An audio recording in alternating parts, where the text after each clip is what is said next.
제가 서현교회는 잘 아는 교회입니다. 우리 서현교회 우리 훌륭하신 담임 목사님과 또 다른 목회자분들하고도 개인적인 친분이 있고 또 교회도 여러 번 방문한 적이 있어서 매우 친숙한 느낌을 갖습니다.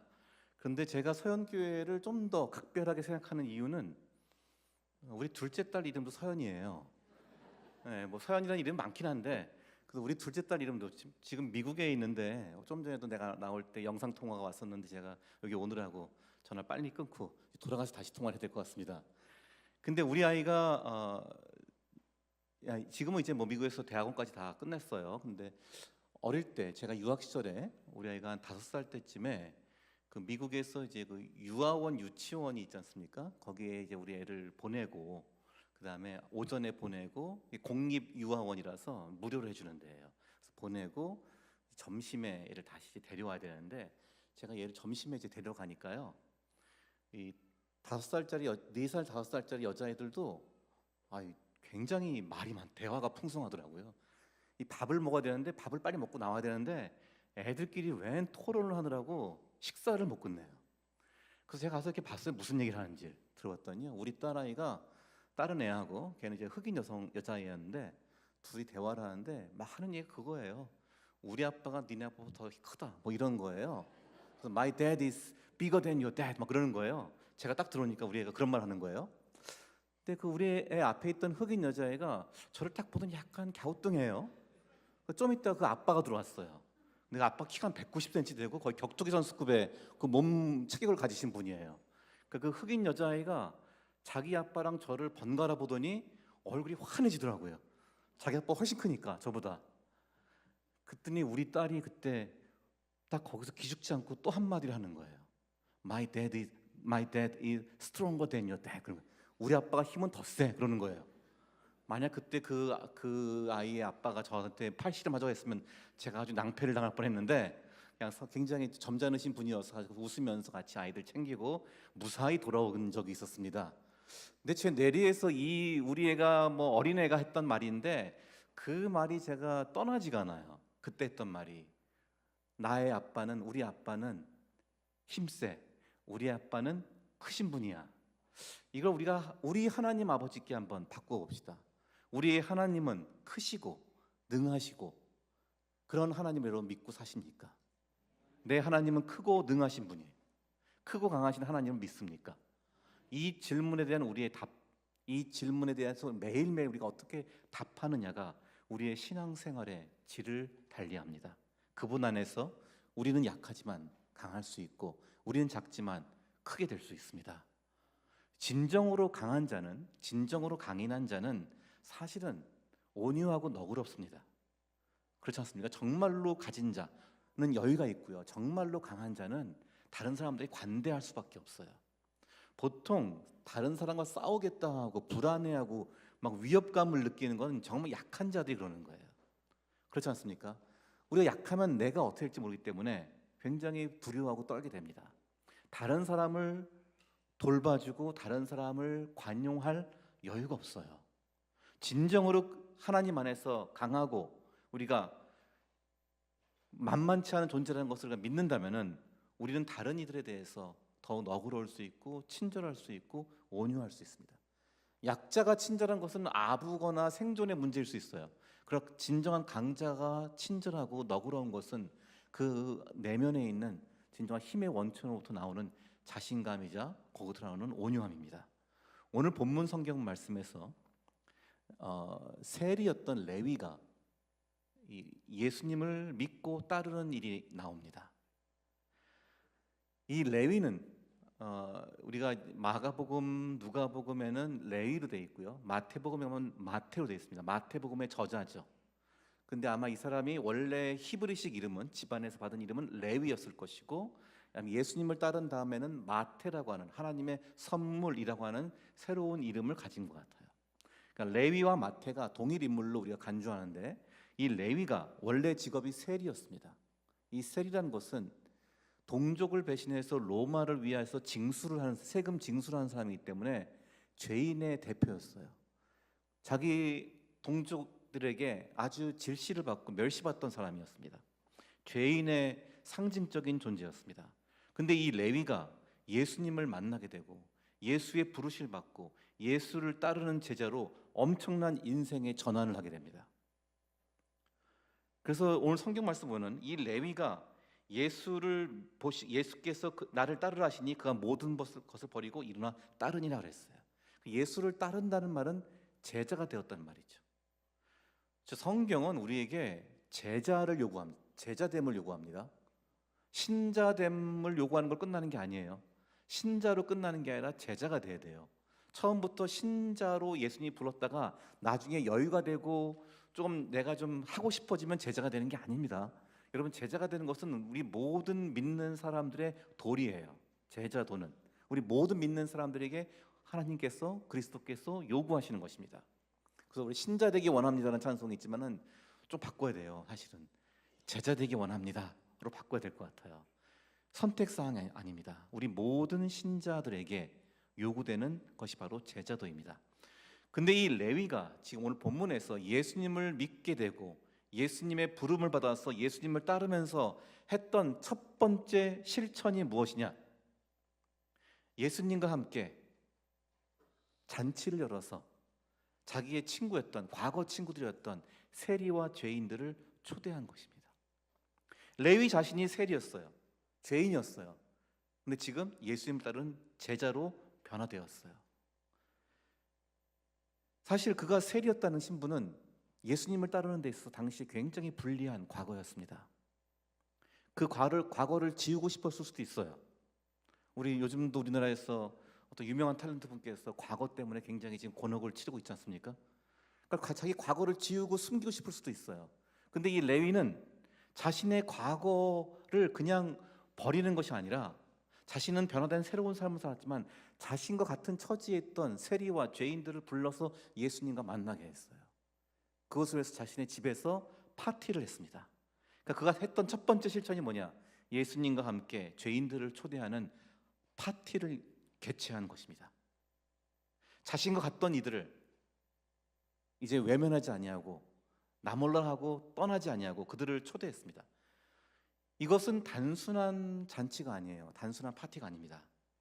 여러분의 식사를 같이 한다는 것은 무슨 의미죠? 식사를 같이 한다는 것은 우리가 몇 가지 의미가 있습니다. 식사를 같이 한다는 것은 굉장히 친밀하다는 거예요. 우리가 친한 사람하고 밥 먹지 불편한 사람하고 밥 못 먹잖아요. 회사에서 우리 젊은 직원들이, 저도 이렇게 저 밑에 직장 직원들이 있는데 제가 같이 밥 먹자면 좀 부담스러워하더라고요. 그냥 돈만 주고 너희끼리 먹어라, 그래야지 좋아하지. 같이 먹는다는 것은 좀 이렇게 사람이 서로 같은 이 충분한 편안함과 자유로움이 없으면 같이 먹기 힘들죠. 그리고 같은 소속감이 있어야 돼요. 우리 식구란 말이, 가족이란 말이 같이 음식을 공유하는 사람들 아닙니까? 그러니까 우리가 식사를 같이 한다는 것은, 이것은 내가 그들과 식사하는 사람들과 함께 할 수 있고 그들과 친밀하고 그들과 같은 일체감을 느낀다는 거예요. 그럼 이 말은 무슨 의미일까요? 하나님이신 예수 그리스도께서 세리와 죄인들과 식사를 하셨다는 것은, 식탁에 교제를 하셨다는 것은 하나님이 죄인과 화해하신다는 거예요. 그래서 이거를 신학자들은 예수께서 하나님 나라를 선포하시는 데 있어서 가장 극적으로, 상징적으로 보여주는 사건이 뭐냐? 세리 죄인들과 식사의 교제를 하셨다는 거예요. 치유의 식탁을 여신 거란 겁니다. 이 하나님 나라의 파티를 레위가 마련했습니다.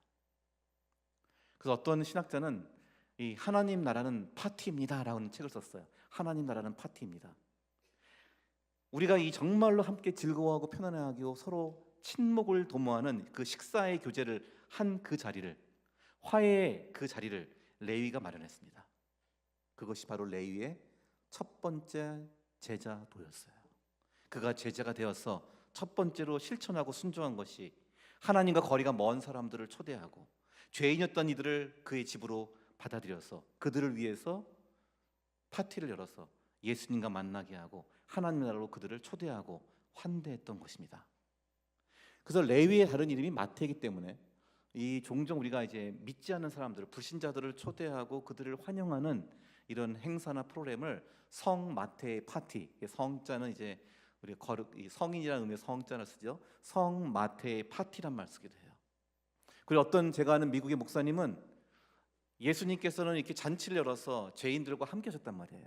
비록 바리새인과 서기관들이 막 그것을 힐난합니다. 어떻게 죄인들과 함께 하느냐? 그랬더니 예수께서 내가 온 것은 의인이 아니라 죄인을 부르러 왔다 라고 예수께서 오신 목적을 알려주세요. 이 레위의 첫 번째 제자도인 이 죄인들과의 식탁의 교제를 개최한 것은 바로 하나님 나라를, 하나님과의 화해를 열어주는 첫 번째 순종이었던 것입니다. 그래서 제가 아는 그 목사님은, 미국의 그 목사님은 어떤 목회를 하냐, 그냥 거의 매일 그냥 동네를 다니면서 식사 교제를 해요. 그냥 하나님 나라의 파티에 초대합니다 해서 저녁 식사를 같이 그냥 개최하는 거예요. 사람들을 부르는 거예요. 그래서 그분은 그게 정말로 예수님께서 레위와 함께 이러한 하나님 나라 잔치를 열었으니까 나도 그대로 잔치를 열겠다 해서 그런 사역을 하시는 분도 제가 만난 적이 있습니다. 제가 몇 년 전에 이 교회에 새로 온 신자들에 대한 특징을 연구한 적이 있습니다. 교회의 새 신자들, 지난 5년 동안 어떤 사람들이 어떠한 경로를 통해서 어떠한 과정에서 교회를 오게 되었는가를 연구한 적이 있어요. 근데 그렇게 그 많은 새로운 사람들이 오는 교회의 특징을 연구해 보니까요, 그 중요한 특징 중에 하나가 뭐냐면요, 초대와 환대의 문화가 있다는 거예요. 혹시 슬라이드가 있으신가요? 제가 보내드린 슬라이드가, 예, 그다음 보시면요, 그다음 가시면, 예, 부흥하는 교회, 그러니까 새로운 신자들을 부흥하는 교회 두 가지 문화가 있는데 초대의 문화, 환대의 문화가 있다는 거예요. 이 공통적인 특징이라는 겁니다. 교회 교인들 안에, 성도들 안에 교회 바깥의 사람들을 교회로 초대하는 그러한 관습관이 있어요. 그런 분위기가 있어요. 그리고 교회에 온 사람들을 따뜻하게 맞이하는 또 환대의 문화가 있어요. 초대의 문화, 환대의 문화. 자, 초대라는 것은 사람들을, 우리 교회 밖의 사람들을 신앙의 세계로 초대하는 것이죠. 인생의 어려운 짐과 고민을 안고 있는 사람들의 이야기를 들어주고 그들에게 신앙을 권면하고 그들에게 신앙의 소그룹으로 초대하고 그들의 마음을 헤아려주고 그들을 존중해주고 그들에게 신앙을 권하는 습관입니다. 이게 초대의 문화라고 할 수 있습니다. 또 하나는 환대의 문화예요. 우리 근데 이 초대의 문화부터 좀 더 얘기하면요, 이 초대의 문화가 있는데 전 교회가 최근에 한국 교회가 너무 신뢰도가 약하다 그러니까 좀 기가 죽었는지 초대를 안 해요. 지금 제가 학교 근처의 집으로 약간 여기 다가구 주택가거든요. 여기가 제가 사는 곳이요. 거기 한 2년 전에 이사를 왔어요. 학교 가까이에서 좀 살려고 이사를 했는데 정말 제가 2년 동안 딱 지금 2년 넘었는데 집 바로 앞에 교회가 있어요. 저희 집 바로 앞에 교회가 있고요. 한 100m도 안 되는 곳에 또 하나의 교회가 있어요. 저는 궁금하거든요. 이 교회들이 어떤 교회들인지. 근데 정말로 한 번도 그 교회에서 뭐 요즘 축구전도 잘 못하는 것 같은데 축구전도는 고사하고 교회에서 뭘 하는지라도 좀 알려주는 게 있으면 좋겠는데 한 번도 그 교회에 무슨 초대장이나 전도지나 무슨 우리는 뭐 아파트 경비도 없어서 그냥 녹화하면 되거든요. 한 번도 안 오더라고요. 바로 눈앞에 있는 교회가 뭘 하는지 모르겠어요. 앞에 차들만 와서 길만 막기만 하지 그 교회에서 우리 이웃들을 초대하는 함께 할 수 있는 일을 한 번도 제가 경험한 적이 없어요. 얼마 전에 보니까 주보가 하나 꽂혀 있더라고요. 처음으로 2년 만에 어디 주보가 했더니 여호와의 증인 주보였어요. 근데 거기 이제 딱 아니까 제가 그 안에 그도 성인은 있더라고요. 손글씨로 손편지가 있더라고요. 또 그거는 좀 읽어보게 되더라고요. 저는 것도 연구를 해봐야 되니까 이 사람들 어떻게 하나 좀 보려고 보니까 한데 우리가 너무 지금 초대를 안 해요. 제가 아까 말씀드렸던 새신자 연구하는 그 프로젝트에서요, 최근 5년 이내에 교회에 나오게 된 새신자 몇 분을 인터뷰를 해봤는데 어느 한 분이 그런 말씀하세요. 중년 여성인데 자기는 정말 마음이 괴롭고 그래서 하나님을 알고 싶었대요. 교회를 가고 싶은 마음이 있었대요. 근데 자기 옆집에 자기가 분명히 아는데 교회 다니는 분인데 자기하고도 개인적으로 친하대요. 자주 만나서 이야기도 하고 대화도 했는데 자기가 기다리고 있는데 한 번도 교회 나오란 말 안 하더래요. 2년 동안 한 번도 교회 나오라는 말 안 해갖고서는 제가 기다렸대. 언제 이 언니가 언제 나한테 교회를 날 초대하나. 근데 2년 동안 한 번도 안 했다는 거예요. 그래서 제가 하도 답답해서 언니 교회 다니잖아 그랬더니 그렇다고 나 좀 교회 좀 데려가 했더니 정말이야? 하면서 그분이 더 놀래더래요. 그래서 이분이 교회를 갔다는 거예요. 자기가 정말 갈급하고 자기 정말로 교회 하나님을 알고 싶었고 교회 가서 자기는 정말 인생의 진리와 의미를 찾고 싶었는데 옆에 있는 크리스찬이 초대를 안 하더라고요. 우리 주변에 그런 사람들이 있을 수 있습니다. 충분히. 정말로 여러분들이 사람들의 이야기를 들어보고요, 그들을 위해서 기도해 주고요, 그들에게 정말로 하나님의 신앙에 관한 이야기를 나눈다면요, 의외로 많은 사람들이 기다리고 있어요. 왜냐? 하나님은 그들 마음속에 이미 역사하고 계시기 때문에 그렇습니다. 지금도 하나님은 많은 영혼들의 마음 문을 두드리고 계십니다. 근데 우리가 전달자가 되지 못해요. 우리가 전도자가 되지 못해요. 두 번째, 환대의 문화입니다. 교회에 오는 사람들을, 이제 초대를 받아서 교회에 사람들이 오죠. 그럼 오는 사람들을 따뜻하게 맞이하고 불편하지 않도록 배려해 주는 거예요. 여러분, 우리 교회는 처음 나온 사람이 입장에서 볼 때 어떤 교회입니까? 우리 서연교회는 처음 나온 사람이 좀 더, 물론 다 모두가 낯설고 긴장되고 좀 서먹서먹할 수 있죠. 어색할 수 있죠. 그건 어쩔 수가 없어요. 그래도 그 어색함과 그 불편함을 최소화시켜주기 위해서 우리 교회 전체가, 교인들 모두가 노력하고 있느냐 이거예요. 환대 지수라는 게 있어요. 제가 한번 만들어 봤어요. 그 다음 슬라이드 한번 보실까요? 우리 교회는 방문자 혹은 새신자를 환대하는가? 제가 5개 질문을 올려놨습니다. 여러분 마음속으로 한번 점수를 매겨보세요. 한 문제당 20점을 줘보세요. 20점. 잘한다 하면 20점, 그럭저럭이다 하면 15점, 못한다 하면 10점. 해보세요. 그들이 방문자나 새신자 처음 왔을 때 반갑게 맞이해주는 사람이 있는가? 두 번째, 점수 한번 매겨보세요, 여러분. 두 번째, 교회에 처음 온 사람들을 발견하고, 처음 온 사람들을 좀 누가 발견하고 그들에게 예배드리는데 필요한 도움을 주는가? 뭐 주보를 건네준다든지, 뭐 찬송가가 없을 수도 있잖아요. 찬송 성경 없으면 가서 대신 미리 비치한 예비된 것들을 갖다 준다든지. 세 번째, 예배 후 과도한 부담을 주지 않는 자연스러운 환영과 대화가 있는. 너무 또 과도한 부담 주면 안 돼요. 근데 막 포위해갖고서 막 그냥 막 교회에 나오러 막 하면서 그리고 막 끝까지 막 쫓아다니면서 좀 이 사람 좀 쉴 수도 있는데, 조금 너무 막 부담을 주는 것보다는 조금 언제든지 당신이 신앙에 대해서 관심 있고 교회에 대해서 궁금하면은 우리가 준비되어 있다, 이런 정도의 답을 주는 게 좋죠. 네 번째, 그들이 교회에 와 있는 동안 어색하거나 소외감을 느끼지 않는가? 이제 교회에 좀 더 오기 시작했어요. 그런데 밥 먹을 때 우리끼리 먹어요. 우리끼리만 대화해요. 이 사람은 그냥 소외되고 혼자가 돼버려요. 왕따를 당해요. 이러진 않는가? 그리고 다음 단계, 교회에 왔을 때 새가족번이나 소그룹이나 뭐 안내 테이블, 교회에서 뭐 내가 필요한 것들을 어떻게, 교회 생활하는데 필요한 것들 어떻게 얻을 수 있는 정보를 주는 이런 것들에 대한 설명이 명확한가? 한 5가지 제가 질문을 넣었습니다. 여러분 각각에 대해서 점수를 매겨보세요. 한 몇 점이 나올까요? 우리 교회는.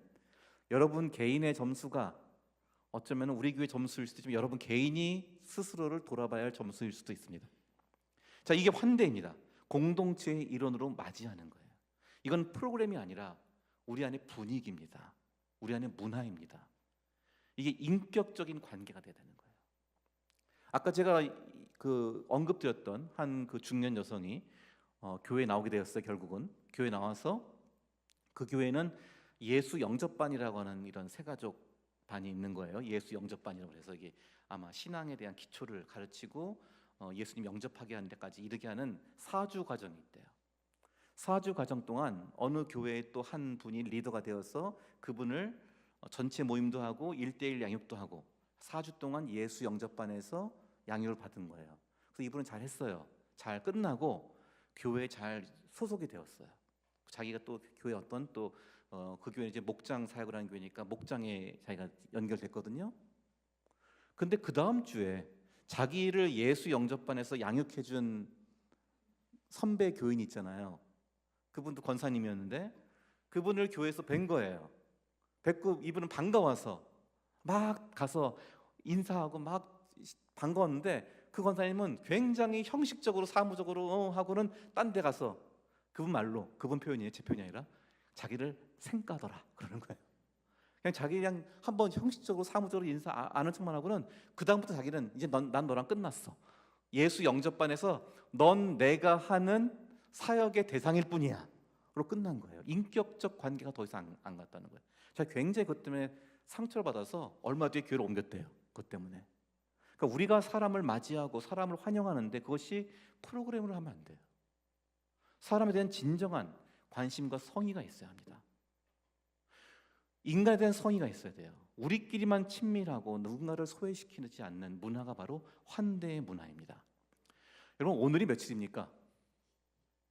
12월 7일. 12월 7일이 역사적으로 굉장히 큰 사건이 있던 날이에요. 혹시 아십니까? 네, 저는 기억하거든요. 진주만 공습 사건이 12월 7일 날 열렸어요. 왜냐면은 재상이랑 비슷한 역성은 이걸 잊질 않아요.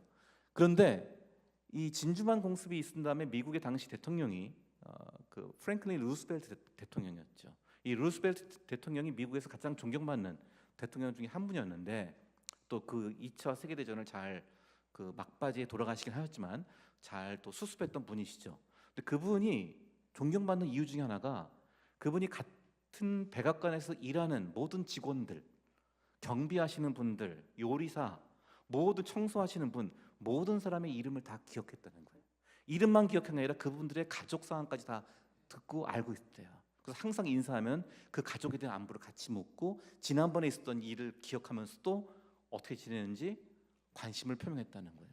그래서 그 안에 있던 모든 사람들이 이 루스벨트 대통령 굉장히 인격적으로 자신들을 기억해주고 소중히 여겨주시는 분으로 존중했다는 거예요.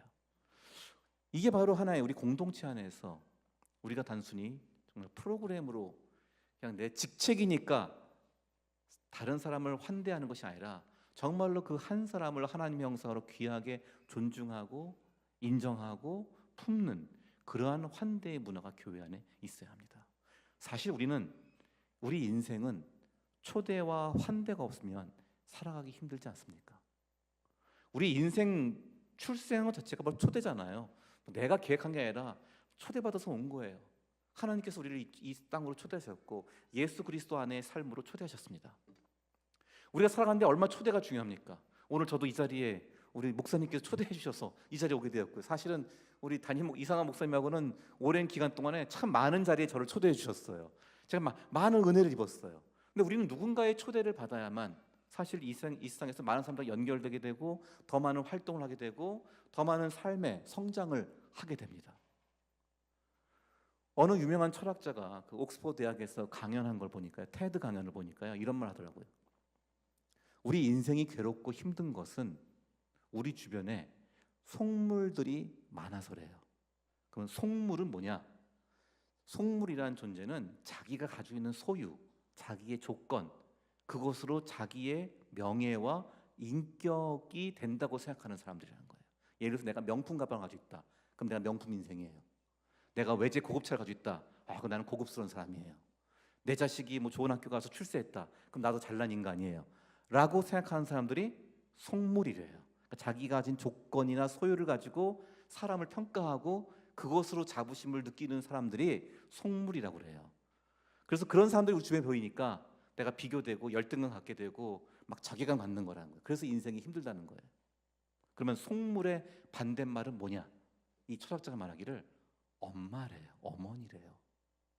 어머니가 속물의 반대말이래요. 근데 순간 정적이 좀 흐르다가 갑자기 학생들이 그 옥스퍼드 대학교 학생들인데 막 웃는 거예요. 그러니까 서로 이제 그 웃음의 의미를 아는 거예요.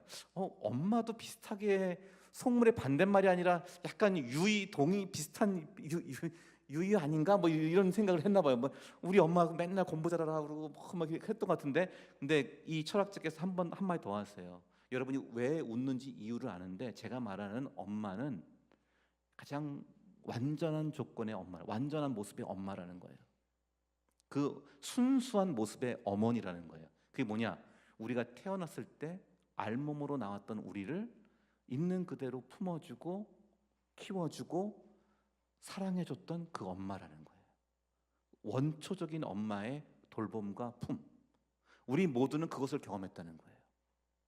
그것도 경험하지 못하신 분들도 있을 수 있죠. 굉장히 참 그때 아주 아기 때까지 원초적인 사랑과 연결감을 못 느낀 사람도 있죠. 그런데 대부분의 사람들은 처음 태어났을 때 핏덩이 같은 나를 그냥 받아주고 그냥 용납해주고 그냥 사랑해주고 그냥 품어줬던 그 경험을 가지고 있다는 거예요. 그런데 우리가 성장하면서 그 기억이 사라져요. 희미해져요.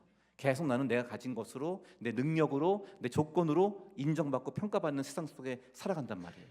그래서 모든 인간은 그것 때문에 인생이 괴롭고 힘들다는 거예요. 그래서 우리는 모든 사람이 이런 원초적인 환대를, 무조건적인 환대를 갈망하고 있다는 겁니다.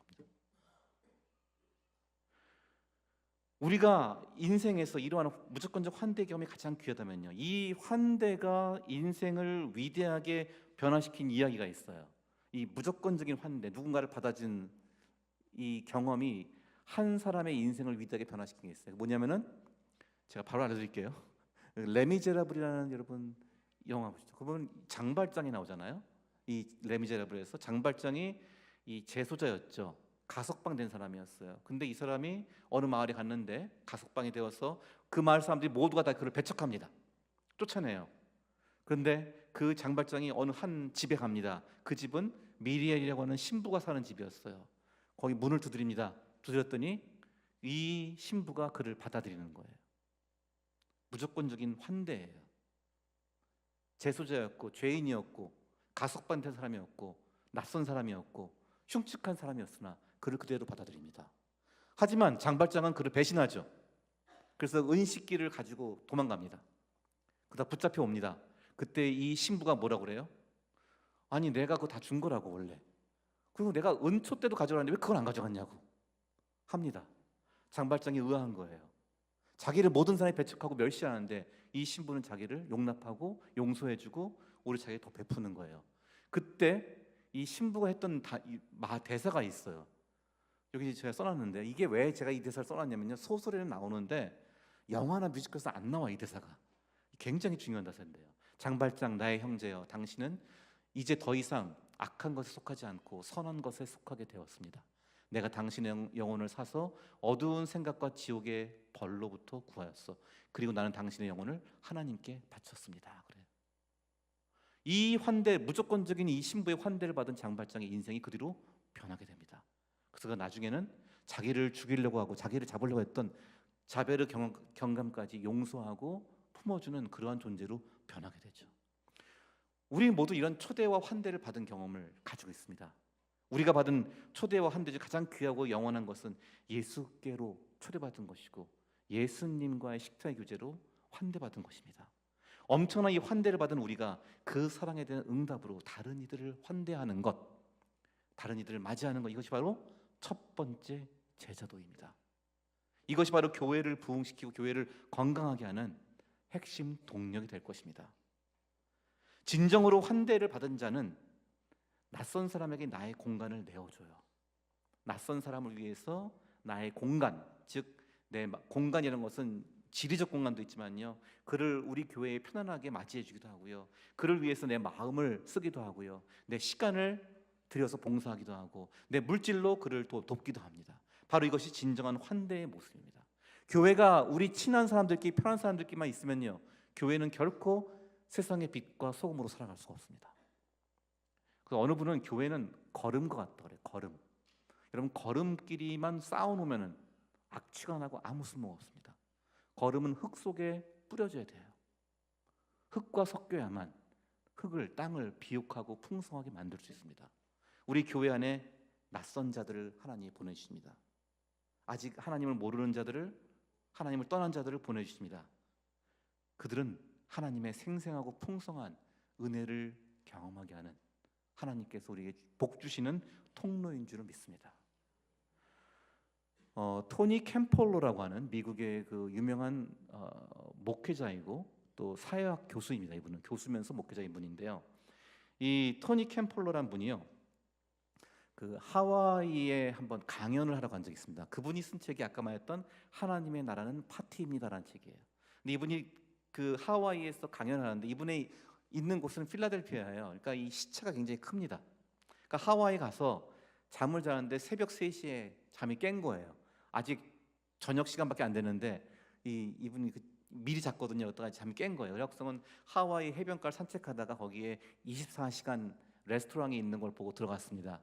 그 레스토랑에 들어가 있는데 갑자기 문이 열리더니 어떤 여성들이, 좀 옷차림새가 좀 심상치 않은 여성들이 우르르 들어오는 거예요. 보니까 이제 아마도 이분이 이 여성분들은 근처에 술집에서 일하시는 분들 같아요. 그 뒤에서 약간 좀 어색하게 막 그분들이 얘기하는 걸 할 수 없이 그냥 듣게 되었어요. 근데 그분들끼리 막 얘기하다가 어느 분이 말하기를, 야, 너 보니까 오늘 내일 너 생일이네? 그러는 거예요. 그랬더니 내 생일이야. 생일 파티 하니? 그랬더니 무슨 생일 파티야, 내 주제에. 그러면서 난 생일 파티 같은 거 해본 적 없다고 좀 그러는 거예요. 그럼 막 떠올다 갔어요. 근데 이 목사님이 이제 그 이야기를 뒤에서 듣고는 그 레스토랑에 일할 그 주인에게 가서 물어봤습니다. 저 여성분들 항상 이 시간에 오는 분들이냐? 그렇대요. 이 주인이 이제 좀 약간 이놈 또 무슨 은큼한 놈인가 하고서 이제 의심의 시선으로 보는 거예요. 저 여성들은 직업 여성들인데 물어보니까, 그리고 저 중에서 아까 보니까 어떤 옷차림을 한 여성분 아냐고 그랬더니 안다고. 그분 이름이 뭐냐? 아그네스라고 한대요. 그랬더니 이 주인은 이제 계속 이제 무슨 이상한 인간 아닌가 싶었어요. 근데 이 목사님이 물어봅니다. 저 아그네스라는 사람이 내일 생일인 것 같다. 근데 내가 그 사람을 위해서 생일 파티를 열어주면 어떻겠냐? 내가 모든 비용을 대겠다 한 거예요. 그랬더니 레스토랑 주인이 깜짝 놀라는 거예요. 그러면서 저 아그네스란 저 여자아이는 너무 착하고 굉장히 좋은 애다. 당신이 마치 도와서 직업 여성분인데 그분들이 그 자리에 들어왔습니다. 그때 서프라이즈 하면서 생일 파티를 해준 거였어요. 같이 모여서 그를 막 축복해주고 생일 축하 노래를 불러주고 케이크를 주었어요. 그랬더니 이 아그네스라고 하는 여인이 너무 감격을 하고 너무 충격받아서 자기가 이제 소원을 빈 다음에 말하는 거예요. 내가 정말 몇십 년 만에 받은 생일 케이크인데 나 이거를 좀 내가 좀 간직하고 싶다고. 그래서 내가 집으로 가져가면 안 되겠냐? 그때 얼마든지 그렇게 하라고 했어요. 그리고 그 여성은 막 울면서 너무 감격해서 울면서 케이크를 가지고 집으로 갔습니다. 남은 사람들끼리 이제 어색해진 거예요. 그때 이 목사님께서 우리 저 아그네스라는 저 여성을 위해서 같이 기도합시다 하고 손을 잡고 같이 그 자리에서 기도를 했습니다. 끝나고 그 레스토랑의 주인이 왔대요. 당신 나한테 목사라는 사실을 왜 안 알렸냐고. 그랬더니 미안하다고 내가 말했으면 좋겠는데 내가 좀 늦게 말했다고. 당신은 근데 어느 교단 목사냐? 어느 교회 소속의 목사냐? 물어봤대요. 그래서 나는 이러한 소외된 여성을 위해서 새벽 3시에 생일 파티를 열어주는 교회의 목사다. 그랬다는 거예요. 그랬더니 그 식당 주인이 말하기를 그럴 리가 있냐고. 그런 교회는 없다고 하면서 만약 그런 교회가 있다면은 나는 그 교회 당장 나가겠다. 그랬다는 겁니다. 여러분, 우리가 하나님을 떠난 사람들, 예수님을 모르는 사람들, 또 인생의 상심과 실패와 고민 속에서 하나님을 간절히 찾고자 교회 문을 두드리는 사람들, 그들을 위해서 파티를 열어주는, 잔치를 열어주는 서연교회가 되시기를 바랍니다.